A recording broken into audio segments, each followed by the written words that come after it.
Let's do Techie Thursday now. Okay, so there aren't very many of the technical updates for September 2025, which is why we ran the session earlier on Chrome OS Flex. But these are the ones that you've got. There aren't that many. Okay, so this is if you've got Gmail client-side encryption, CSE, enabled, it's now possible to send what they call end-to-end encrypted emails to anyone. So it doesn't matter which email provider they've got. You can send it to anyone. They'll get a message, a notification basically saying you've got a message from this person, and they will be able to see that message using their account without having any sort of like security exchanging of keys or custom software or anything like that. So it just makes it, I know from my past experience, we would always get from the local authority, we would always get something like encrypted emails, and we'd need to have this installed and that installed because we were on Google. So now Google has sorted that, saying you don't need to worry about that. You'll just get the notification, and as you can see in the GIF there, you'll be able to just access it, which just makes people's life easier. As Jamie said previously, IT should just work. Okay, so this is to do with the Gemini app. So this is a good thing. This is a good thing because there's a lot of people that kind of like saying, oh, what's Google looking at, with Gemini data that's being used and all the rest of it. So this is all about their transparency. So you now get complete real-time logs of when Google access your data. And you as an admin can now set access approvals so that Google will actually have to request explicit access to your data before they action it. So you can see there within the little animated GIF there how you would do that.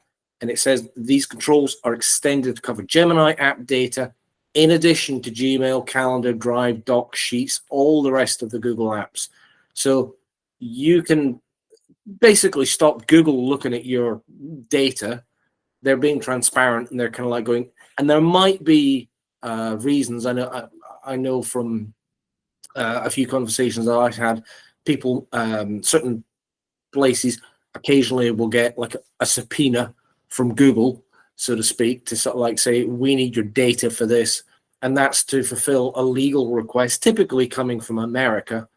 But you, as the admin, can now say yay or nay. Simple as, because US courts have no jurisdiction in this country. Sorry, James, just one point on Gemini whilst your previous slide was on, really, is that, and I've got this is a personal subjective opinion, so I'm taking my hat off as chairman of C-Learning now for a second and just talking from a personal sort of subject specialist opinion on AI and responsible AI. I think of all the tools out there, Gemini is one of the better ones when it comes to responsible AI and transparency, and they're making great progress on that as well. I have a slight qualification on that, in the sense that I don't believe any of the leading AI tools meet my personal definition of what responsible AI is, and there's a good reason for that, by the way, which is a commercial one, and that is if you've invested trillions of dollars in developing proprietary technology, you're not necessarily going to, in a sort of a capitalist system, you're not necessarily going to want to make your algorithms and the weightings and how it all makes decisions available for everyone to analyze and look at, because you've just invested billions and billions of dollars in it. So I understand the tensions. It's just that, in my subjective opinion, I don't know what others think, none of the leading AI platforms actually meet true transparency definitions when it comes to AI, because to do that, they'd have to reveal their black box and how the algorithms are working. But within that context, I would say Gemini is amongst the best, because they do ring fence the environment that the AI operates in, so that it has very, very little security concerns around anybody being able to view the data, as James was just saying.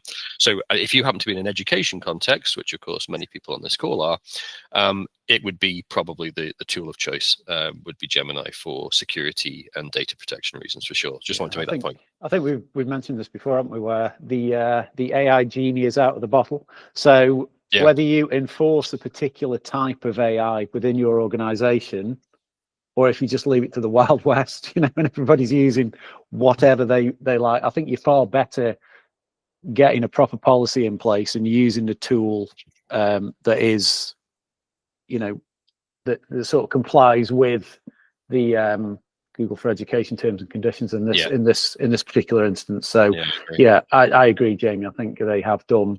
They were the last. They were late to the party, weren't they? In fairness to Google, but they wanted to make sure that they got those sort of ring-fenced opportunities and whatnot in place. Yeah, and to be fair to Google, the chief executive of Google did a great interview when he was being challenged by a very provocative journalist saying, "Why weren't you the first? Why was ChatGPT the first?"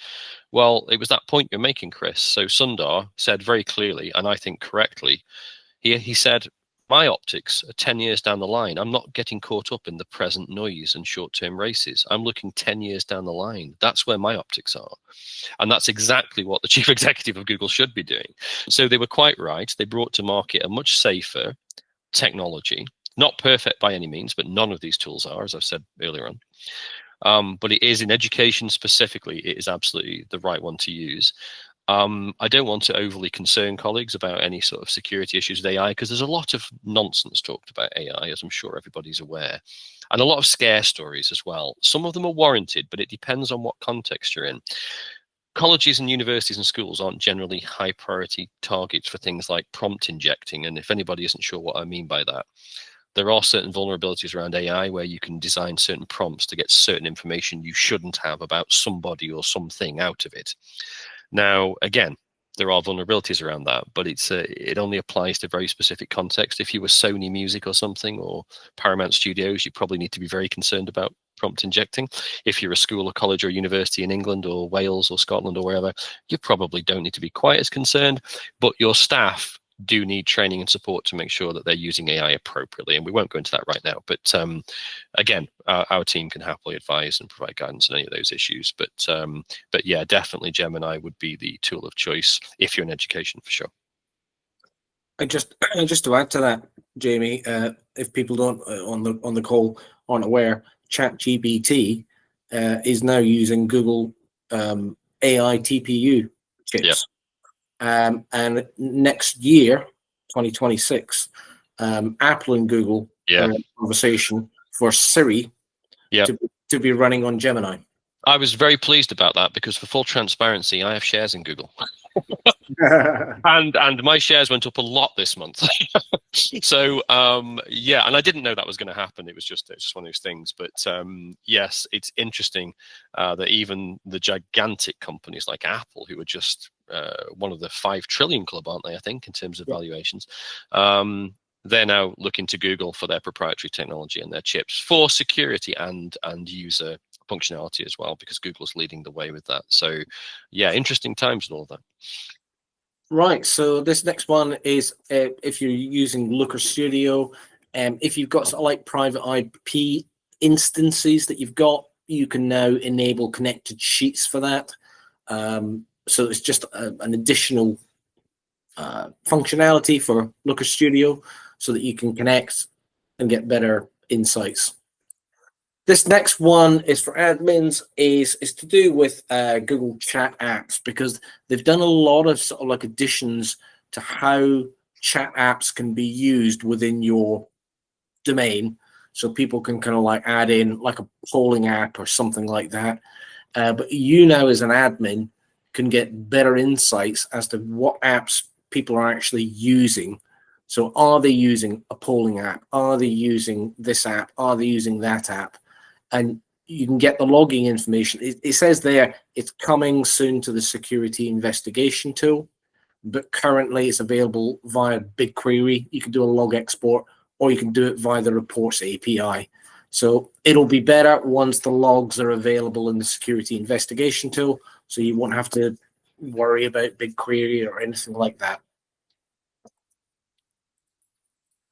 So this one is a new one, and I was yesterday I sort of like explained that, you know, meeting rooms in Google Meet, if you create a calendar invite, you can actually turn on a waiting room so that people are put into a waiting room and you then have to admit them or deny them. Okay. It's off by default for end users, but you can change it as an admin. The nice thing about this is that, and as I explained this yesterday, if, for example, you're in a governor's meeting or you're in any meeting and someone has a pecuniary interest, and they declare that pecuniary interest, then you as the host of the meeting can send the person back to the waiting room while you discuss that point on the agenda. And once it's all discussed, you can bring them back in. So that's a nice little addition. I do like it. I'm smiling to myself because I'm thinking, did an NHS manager design this system? I like the ability of knocking people back into the waiting room, talking about them and then bringing them back in. That's great. Wonderful. I like it. I can't, on a serious note, I can see that being really useful, actually. Yeah, it would be. Absolutely. And I did say yesterday that I haven't included it in this slide because it's an end user thing, but the ability to add makeup to yourself and apply an effect, add makeup before you go into it. Anyway. I hope they keep it as simple as you just described it there, James, because what has a tendency to happen over time is that they get lots of feature requests, and then the temptation is to add more and more functionality to that waiting room, and then the waiting room becomes almost a separate meeting. So hopefully it'll just stay as a waiting room simply as it's described there, because that's actually quite a useful feature. I can see that being really helpful. Yeah. And then this one is just, again, I think it's a transparency thing more than anything else. They're updating the way that your admin audit log events work. So you can see there, it'll tell you the update involves changes to event names, event types, volume, legacy. Some of the old things that you used to will no longer be available, but it's just enhancing your admin audit logs, which is always a good thing, in my opinion. And that's it. There weren't that many this month for the admin updates. Next updates will be Thursday, the 11th of December. And the updates are already flowing in for this month. So I shall get started on next month's updates. So I hope that was useful. It's great. Thank you, James. And we're doing good for time as well. So that's great. So we can stop the recording there for that second part of the meeting. And thank you. And I can't believe when I saw that 11th of December, how can we be